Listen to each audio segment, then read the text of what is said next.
প্রিয় সাংবাদিক বন্ধুগণ, আসসালামু আলাইকুম। আপনারা সবাই জানেন যে শুধু বাংলাদেশের নয়, গণতান্ত্রিক বিশ্বের একজন অনন্য রাজনীতিবিদ, যিনি গণতন্ত্র প্রতিষ্ঠার জন্য তার সমস্ত জীবন উৎসর্গ করেছেন,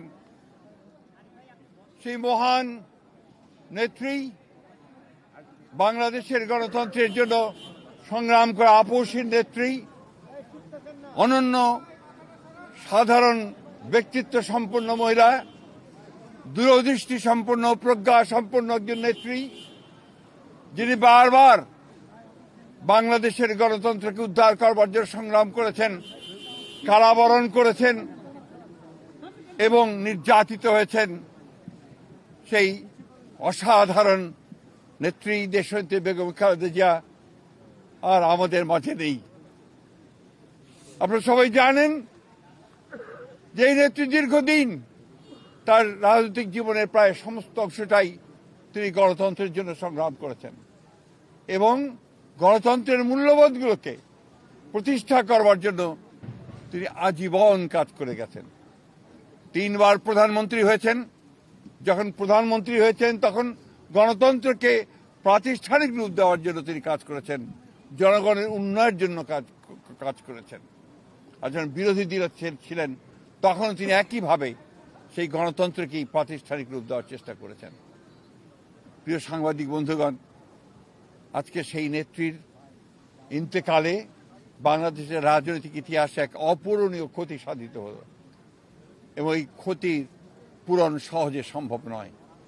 আজকে এমন একটা সময়ে তিনি চলে গেলেন যখন তাকে সবচেয়ে বেশি প্রয়োজন ছিল, যখন গণতন্ত্রের উত্তরণের জন্য আমরা একটা নির্বাচনের দিকে জাতি যাচ্ছে, যখন সমস্ত জাতি তৈরি হয়েছে নির্বাচন করে একটা গণতান্ত্রিক ব্যবস্থাকে প্রতিষ্ঠিত করবে, সেই সময় তিনি আমাদেরকে ছেড়ে চলে গেলেন। আমরা এই শোক, এই বেদনা আমাদের পক্ষে ধারণ করা খুব কঠিন।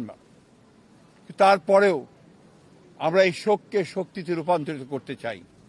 আমরা দেশনেত্রীর নির্দেশিত যে পথ, সেই পথকে অনুসরণ করে বাংলাদেশের গণতন্ত্রকে আমরা একটা প্রাতিষ্ঠানিক রূপ দিতে চাই এবং সেই পথকে লক্ষ্য করে আমরা আগামী নির্বাচনে অত্যন্ত সুষ্ঠু অবাধ নির্বাচন অনুষ্ঠানের মধ্য দিয়ে বাংলাদেশে গণতন্ত্র প্রতিষ্ঠা করতে চাই। সেই নেত্রী আজকে অসংখ্য লক্ষ কোটি মানুষকে কাঁদিয়ে চলে গেছেন। আগামীকাল তার জানাজা অনুষ্ঠিত হবে, দাফন হবে। জানাজার জন্য আমরা স্থায়ী কমিটি সিদ্ধান্ত নিয়েছি যে আগামীকাল দুপুর 2টায় পার্লামেন্ট ভবনের দক্ষিণ প্লাজায় যে মাঠ এবং বাণিজ্য অ্যাভিনিউ, এই পুরো অংশ জুড়ে আমাদের নেত্রীর জানাজা অনুষ্ঠিত হবে। এই জানাজা পড়াবেন আমাদের জাতীয় মসজিদের খতিব, অর্থাৎ বাইতুল মুকাররমের খতিব। আর এই জানাজায় যে সঞ্চালন করবেন, পুরো বিষয়টাকে যিনি সঞ্চালন করবেন, তিনি হচ্ছে আমাদের জাতীয় স্থায়ী কমিটির সদস্য জনাব নজরুল ইসলাম খান। এরপরে আমাদের স্বাধীনতার ঘোষক, বহুদলীয় গণতন্ত্রের প্রবর্তক, বাংলাদেশের আরেক কিংবদন্তির নেতা, যাকে রাখাল রাজা বলে এই দেশের মানুষ, তার মাজারে, তারই পাশে আমাদের এই মহান নেত্রীকে সমাধিস্থ করা হবে, দাফন করা হবে। আমরা সবাই অত্যন্ত শৃঙ্খলার সঙ্গে এই জানাজায় অংশগ্রহণ করব এবং যে শৃঙ্খলার মধ্যে কথা বলা হবে, আমি বাংলাদেশের সকল স্তরের মানুষের কাছে অনুরোধ জানাবো, আপনারা সেই শৃঙ্খলা মেনে অত্যন্ত সুশৃঙ্খলভাবে জানাজা পড়বেন এবং তারপরে তাকে দাফনের অংশগ্রহণ করবে, যাদের দায়িত্ব তারাই অংশগ্রহণ করবেন।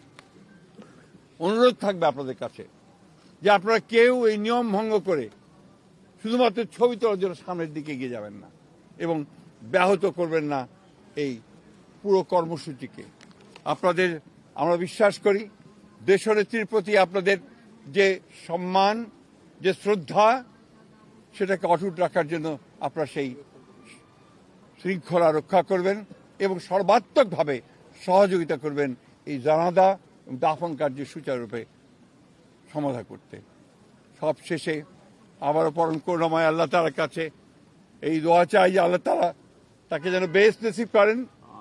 আমাদের ভারপ্রাপ্ত চেয়ারম্যান জনাব তারেক রহমান, তার জ্যেষ্ঠ পুত্র, তাকে যেন তিনি সেই শক্তি দেন যে এই যে দায়িত্ব পালন করবার শক্তি যেন তাকে দেন এবং তার পরিবারকে সেই শক্তি দেন এই শোককে সহ্য করবার জন্য।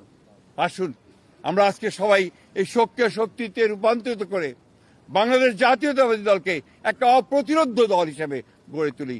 বাংলাদেশকে সত্যিকার অর্থেই একটা গণতান্ত্রিক রাষ্ট্র হিসেবে আমরা প্রতিষ্ঠিত করি। সবশেষে আবারও আপনাদেরকে ধন্যবাদ জানিয়ে আপনাদের সকলের সহযোগিতার জন্য বিশেষ করে এবং আপনারা জানেন যে ইতিমধ্যেই সরকারের তরফ থেকে 3 দিন শোক দিবস ঘোষণা করা হয়েছে, আগামীকাল ছুটি ঘোষণা করা হয়েছে এবং আপনারা ইতিমধ্যে জানেন যে প্রধান উপদেষ্টা তিনি বাণী দিয়ে কথা বলেছেন, আপনাদের সামনে জাতির সামনে কথা বলেছেন এবং সেজন্য আমরা সর্বাত্মক সহযোগিতার জন্য আমরা সরকারকে ধন্যবাদ জানাচ্ছি। সেই সঙ্গে দলের পক্ষ থেকে আপনারা জানেন যে 7 দিনের শোক ঘোষণা করা হয়েছে। এই 7 দিন আমাদের কালো পতাকা আমরা ধারণ করব, কালো ব্যাজ ধারণ করব এবং কালো পতাকা উঠবে প্রত্যেকটি কার্যালয়ের, আমাদের দলীয় কার্যালয়ে এবং প্রত্যেক কার্যালয়ে দোয়া পড়া হবে, কোরআন তেলাওয়াত হবে। এই বিষয়গুলো আপনারা সবাই পালন করবেন। আমরা আবারও সকলকে সহযোগিতা করার আহ্বান জানিয়ে আমরা আজকে শেষ করছি। আসসালামু আলাইকুম।